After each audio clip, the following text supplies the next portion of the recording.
Jason Carter didn't talk much. It wasn't because he was shy, he just never saw the point.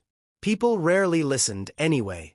He lived on the south side of Chicago, in a crumbling 2-bedroom apartment where the heat barely worked and the sirens sang louder than the crickets. His mother, Tanya, worked night shifts at County Hospital. His older brother, Marcus, spent more time out on the streets than at home. But Jason had music. Not a polished grand piano or a fancy setup. Just a battered, half-broken keyboard at the local youth center. Half the keys stuck, and the power cord sparked if you moved it wrong. But for Jason, it was enough. Every afternoon after school, he sprinted there, heart racing, fingers already itching to play. No sheet music. No formal lessons. Only the tunes he carried in his chest.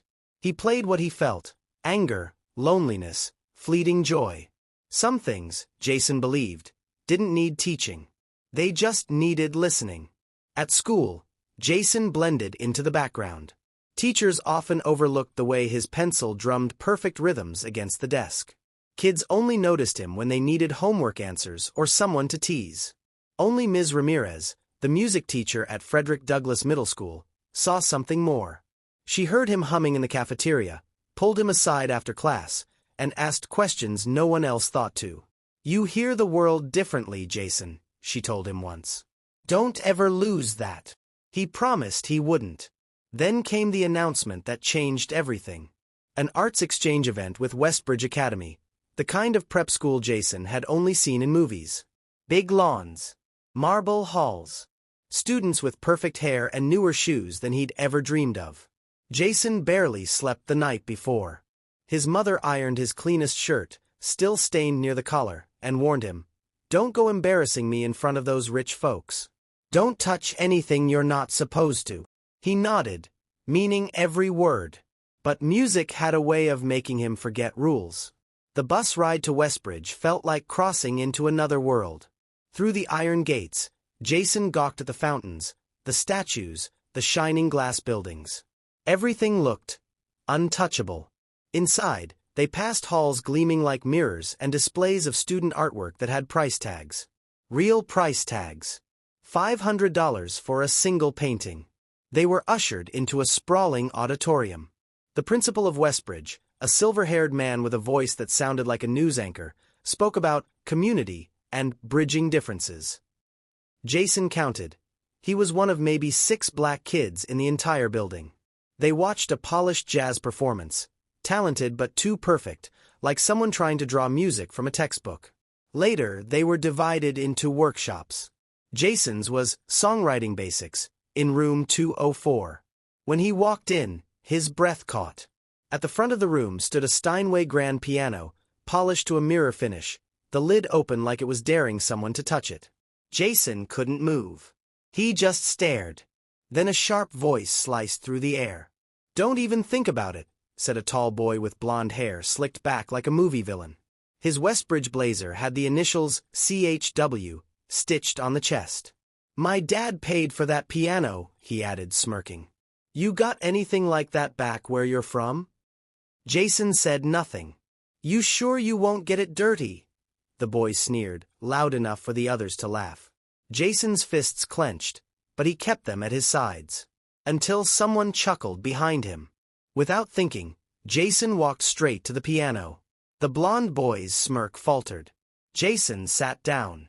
His palms were sweaty, his heart racing so hard he could feel it in his ears. But his fingers were steady. One key. A clean, ringing C. Then another. And another. Without sheet music, without preparation, Jason began to play. The room hushed. He poured himself into the keys. The lonely nights, the fights downstairs, the whispered prayers his mother thought he didn't hear. The piano wasn't just making sound. It was telling his story. He missed a note here and there. Didn't matter. His music wasn't polished. It was real. When he finally stopped, there was a long, heavy silence. Then a single soft whoa from the back. A clap. Then another. The blonde boy stood frozen, his face unreadable. The instructor finally entered, blinking at the stunned room. "Did I miss something?" she asked. A girl near the front whispered. Yeah, you really did. Jason stood, pushed the bench back, and headed for the hallway, heart hammering. He thought that was the end of it. He was wrong. Waiting outside was a small crowd. Students, teachers, even staff who had heard the music leaking through the door. At the very back stood Ms. Ramirez, her hand covering her mouth, tears shining in her eyes. You really played that? She asked, voice trembling. Jason nodded. Jason, she said, stepping closer. That wasn't just good. That was unforgettable. Before he could answer, another woman approached, tall, wearing a gray blazer. I'm Mrs. Whitmore, she said, smiling warmly. I run the advanced arts program here at Westbridge. I heard you play. Jason swallowed hard. I never had lessons, he muttered. Even better, she said. Because talent like that, you can't teach it. You just guide it. She glanced back toward the auditorium. Would you be willing to play something at the final showcase this afternoon? Jason froze. Performing in front of everyone? He wanted to say no. He wanted to run. But somewhere deep inside, a little voice whispered, play. He nodded. Hours later, Jason stood backstage, hands trembling. Ms. Ramirez squeezed his shoulder. You've already won, she said. The announcer called his name. Jason stepped out. He sat at the grand piano, ignored the hundreds of watching eyes, and played. This time, he didn't hold anything back.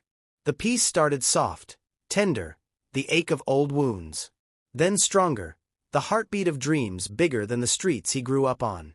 He played not for applause. Not even for approval. He played because he had to. When the final note drifted into silence, Jason lifted his hands. No immediate standing ovation. No cinematic slow clap. Just something deeper, stunned, heartfelt applause that rolled through the room like a wave.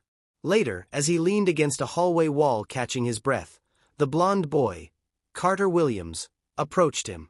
I was wrong, Carter said quietly. Jason simply nodded. No handshake. No cheesy movie ending. Just two boys and something between them broken, and maybe, just maybe, something else beginning to build. Before Jason even got home that night, Ms. Ramirez told him the real news. Mrs. Whitmore had already recommended him for a full scholarship to Westbridge's summer music program. One step closer to a future Jason had only ever dreamed about. Maybe, just maybe, the world was starting to listen. And it all started the moment he dared to touch the keys.